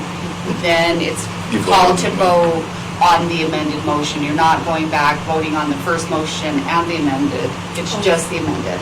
So we're going to talk about that one. Okay. That's where it gets confusing. Well, it does, and that's, Yeah. okay. Yep. Okay, There we go. well, I have two, and so that's why. Okay, so amendments, according to Robert's Rules of Order, of course, they're meant to insert, change, delete wording. They're made during the discussion of the main motion, of course. There is a second required to make an amendment, so if you want to amend something but nobody else on the board does, then your proposed amendment dies for lack of a second. So it's the same thing as a main motion. If made and seconded, it must be discussed and voted on before going back to the main motion. So according to Robert's Rules of Order, you do have to have 2 votes if somebody makes an amendment. Because an amendment could change, maybe not drastically, but it could change your main motion enough that it would then change how they would vote on your main motion. So you have to have a vote on your amendment, and then once you return to the main motion, you have to have a vote on the main motion as amended. And that's the language that the chair should use. The motion as amended should be tacked on to the end as you're rereading the vote. But yes, it is kind of crazy because you do, according to Robert's Rules of Order, have to have 2 separate votes. One on the amendment to make sure everybody's in favor of amending your main motion, and then on the main motion itself as amended. So, according to Robert's Rules of Order, 2 votes. Another thing, according to Robert's Rules of Order, you can have 2 amendments, so you can amend the amendment. So, if you are, say, the main motion was that you were going to hire a consulting firm to do some work for you, someone wanted to amend it that we're going to get a hold of these 2 businesses, and then someone wanted to say we're just going to put it, amend it again to say we're going to get a hold of these 3 businesses, then we have to have those votes again. So it's the same process on amending an amendment. Here's the good news. If someone wants to make a 3rd amendment, throw the whole thing out because it gets too confusing. So Robert's Rules of Order only allows for 2 levels of amendment. After that, it recognizes this is way too confusing for people to even remember what we're amending. So throw it out and start all over And that's again. the chairman's call? Or is that just the rule? That's the rule. Okay. Yeah, and I think the chair should be aware of that. They're probably the person who should be tracking it, but just so everybody knows on the board is only 2 levels of amendment. After that, you've lost people, they're done. And I'm trying to remember what the exact language on that one is, but I don't have it in my notes about as far as how it dies if there's more than, someone wants to amend the Ours amendment. is simple, ours So- is just words usually. Usually it's a condition on a permit is what they do. So the staff recommends conditions of a conditional use permit, let's just use that as an example. Great. And then let's say Chairman Richards wanted to add another condition. Mhm. But I guess you could do that in a motion too. Yeah, I could do that. Well, the example that my brain goes back to is somebody motioned we approve as written. Oh, And okay, Yes. yeah. wait, no, there's no discussion, we've skipped everything from that to the vote, so there's Yeah, nothing. I'm like, well, we should change this one word to. that's an amendment. That's an amendment, so we called it a friendly amendment. I know, I mean, you hear that all the time, it's a friendly amendment. Friendly amendment. Yeah, Yeah, I've heard that terminology myself too. it's not in Robert's rules? Friendly. Question. I think it's just stated, yeah. That was one of those things we used at the county committee, or Yeah. county At that level? convention. Right, that's where I was going, yeah. So any other questions about amendments, making amendments, the process there? So once again, if somebody makes an amendment, you have to have a vote on that. Same process for if someone amends the amendment, and then once again, only 2 levels of amendment are allowed. And then if there's more needed, you throw it out and start all over again with a new. So if somebody makes an amendment, they make a motion, you have to have a second, and then somebody can call on and say, during the discussion, I want an amendment, and then they have to have a second also on the amendment. Wow, jeez.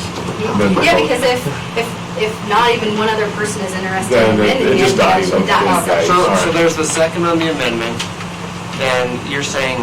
Discussion Okay, on- discussion on on the amendment, Amendment.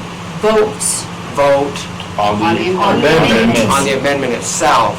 I then see. return back, Gotcha. see if there's any Yeah. further discussion Okay. on the motion as amended. There may be.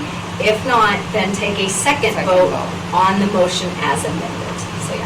See, isn't Robert's Rules of Order so fun? Well, as Yes. a group, we have to practice. But if I've given you any good news today, at least it's that there's only 2 levels allowed before you get to throw Yeah, the whole that's thing out, goodness. right? All right, so here's Second something that's a little just out, here's something that's a little obscure maybe, but according to Robert's Rules of Order, there is a specific use for the gavel and the number of taps that you give on the gavel. So for instance, if you hear 1 tap, that can mean to be seated. It can mean that it could precede the announcement of a vote, of how the vote came out, that we would tap once, or you tap once to announce that the meeting is adjourned. 2 taps means you're calling the meeting to order. 3 taps is an indication to rise, usually for the Pledge of Allegiance, for groups that do the Pledge of Allegiance. And then, of course, I think we all have watched enough courtroom dramas that a series of sharp tap means we're trying to bring the meeting to order. So, although it was funny because, not to go political here, but just watching some clips from the impeachment proceedings that just happened in the House, and the chair was trying to get the guy to stop, but he was just tapping once and once and once. I was like, maybe if he'd done a series of sharp taps, he would have got the other guy to shut up. I don't know. Anyway, all right. So yeah, so this is how detailed Robert's Rules of Order goes, that even there is rules for how you're supposed to use the gavel. I don't see a gavel. I don't know that you guys have. We do. Oh, you do? Hot dog. When we go through public comment period, tap it to close the public comment period, and open up to the commission. Yep, I think that's an appropriate use of that too. Okay, so under Robert's Rules of Order, there's some different voting methods you can use, and some of these voting methods should be used in specific situations. So most commonly, what's most common happens at meetings is the voice vote, the ayes and the nays, the ayes have it. That's used when a specific count is not required on some of these things. A rising vote, so whether you're actually physically standing or just raising your hands, that's when you need to use a specific count. We could also use the secret ballot method, and then this takes me back to my 4-H days back in Missouri, but the roll call voting. Have you ever participated in an organization that would, it's very much the legislature and how they vote in the legislature, but we even did that in 4-H. But yeah, so roll call voting is another way to do that too. And that's once again when you need kind of that specific count and you need it on record. Okay, so we talked about how really that one of the big emphasis of Robert's Rules of Order is to protect that majority rule. Most votes require that simple majority, so 1 more than half the members voting. So once we've achieved quorum, then the majority is figured off those people who are there that constitute quorum. 2/3 is required for motions which limit rights. So if you're limiting someone's right, we already talked about how if you're limiting rights to keep debating or discussing something, that requires 2/3 because you're limiting their rights. And then for those, a rising vote is required so that you can get that specific count. Now, in a small organization like this, in a 5-member board, you're probably going to be able to determine from actually looking at people and seeing whether they're saying A or, A or nay. But it does, according to Robert's Rules of Order, you're supposed to have a rising vote for those things where you're requiring that 2/3 vote. Then, according to Robert's Rules of Order, president can vote in secret ballot or in a tied rising vote. Otherwise, they're not advised to vote on things because they're leading the meeting, which you didn't today. I saw that you were, you didn't vote. And granted, it was something as simple as the minutes, but I've heard, in cases of a tie, that's when presidents are allowed to vote. So, did you have something to I definitely, like I said, I definitely disagree with that one, not because I definitely appreciate everything you're saying, and I'm learning. So I'm by no means an expert. It's just my reading other people like you that have more expertise, and especially with there being 5, I think the whole, a big part of the purpose of 5 is to have, so to reduce it to 4 would definitely be problematic, and I think I'm completely If we get to comfortable. 60, really good. And so I think sorry. the chairman vote is my interpretations of other experts. County commissioners, they all vote too, don't they? Yeah, They do. yeah. And I will be honest, that's the majority of consensus I've heard with small organizations, that they usually say, especially where we have 5-member boards and we may need that 5th And person. I or 3rd remember person. reading 2 experts, one expert saying exactly what you're saying, and then I saw another expert saying the opposite, and I said, I'm going with that expert. So what I would, once again, I'm not saying to do, like by God, I'm saying defer to your attorney. What is your attorney comfortable with? Go with that. So, that's, and because that's practical advice too, and that is the way a lot of organizations in Wyoming are operating, is they will let, especially on these 3 and 5 and 7-member boards where we may have a tie that's split down the middle, and so, and I think in Robert's Rules of Order, they do say that's why the chair should vote too, in those great cases where there's a tie. So, always defer, I always defer back to the attorneys, because I didn't go to law school. Okay, so, where did we go? We can also refer things to committee. A motion, interestingly enough, according to what I've read in Robert's Rules of Order, a motion to refer to committee, it doesn't need a second, because when a committee recommendation is brought in the form of a motion, it shows that more than one person is already interested in forming this committee. So that's why it doesn't need a second. There's 3 different levels of power that we can give to committees and that we should stipulate when we're forming these committees. So do they just have power to go out, do some research for us, and bring their findings back to us? Do they have power to go out, do some research, and actually make a specific recommendation to us? Or do they even have the power to go out, do their research, and then make a decision on behalf of the body? So we need to be clear what authority we're giving, be very clear about what authority we're giving that committee. All right, and then just briefly about nominations. So nominations are seen, according to Robert's Rules of Order, as a suggestion, not a motion, so they do not require a second.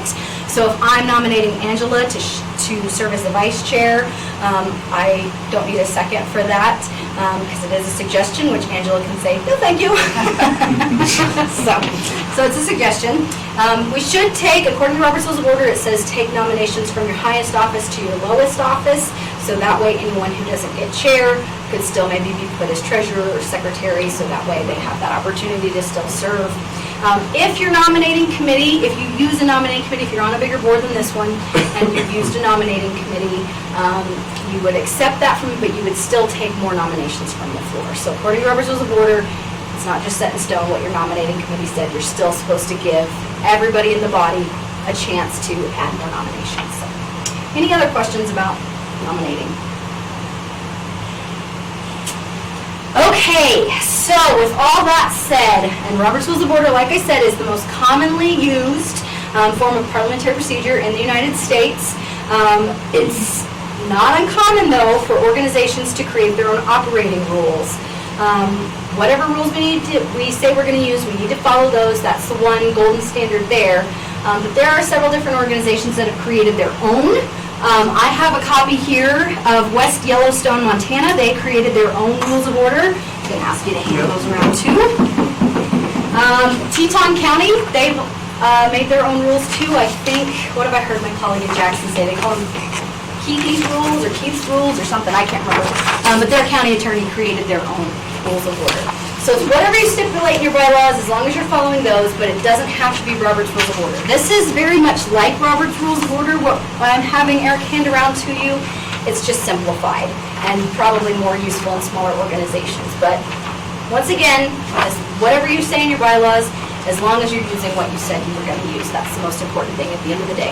Whether you stick with Robert's Rules, because that's what most people are familiar with, or you adopt something else, as long as it's in your bylaws. So, I think that's all I have about Robert's Rules. Does anybody have any questions on, any more questions? You guys have got some good ones. Okay, so help me remember, because I don't want to forget what I'm looking up. I'm looking up who has rights on the point of order to propose a point of order motion.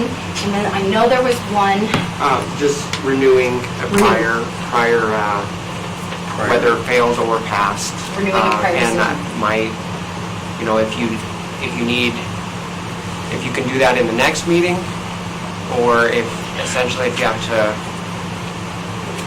if that would implicate the 2/3, if you did it in the next one, or for the next one you say we'd like to bring that back up, and therefore we don't need notice, and we can do a majority on the next meeting.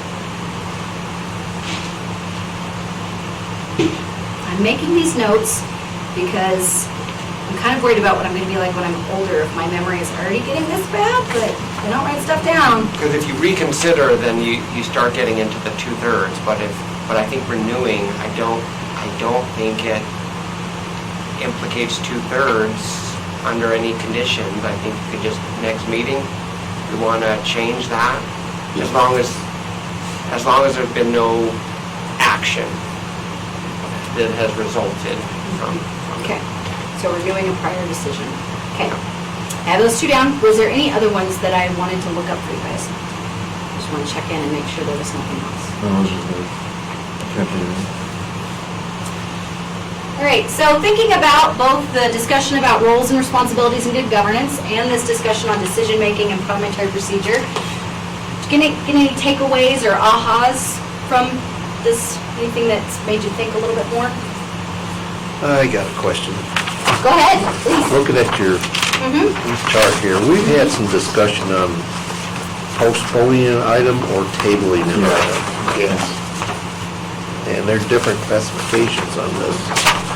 So I can sort of summarize the advice I've given, so let me know if I'm off point here. But so what I've recommended is that if you want to table it, tabling it is more for the meeting at hand. And if you want to go beyond, you want to extend beyond the current meeting, then that's a postponement type of action. So that's the way I've kind of advised this group and the commissioners in terms of different terminology to use. Okay. Just to help, and you know, they accomplish essentially the same thing. But it helps, you know, and then you can postpone, of course, indefinitely, which puts no time frame on it. So postponing is, you're supposed to have a time frame. Postponing indefinitely would be, yeah. Yeah, postponing indefinitely, what my Robert's Rules of Order in brief says is to drop the main motion without a direct vote on it. And I think, yeah, without that time frame on it. But you still gotta take a vote. Trying to remember what they say about laying on the table, but I'm not finding it. You have to vote on that? If you don't want to, I was going to make, oh, go ahead. Postponement. I think theoretically, we needed more information. We have something before us that Right. we just need more. We can postpone it till next meeting so Eric can get us a little Right. bit more. Right. You know, I would think there would be, you would need a vote to Or a motion, A or? Motion and then a vote. A motion And a second, to yeah. postpone. Because there might be some board members that want to make a decision. That's right. Yeah. I'm trying to find, because I know I was just reading. Otherwise, it something would die. yesterday. It would just die right there.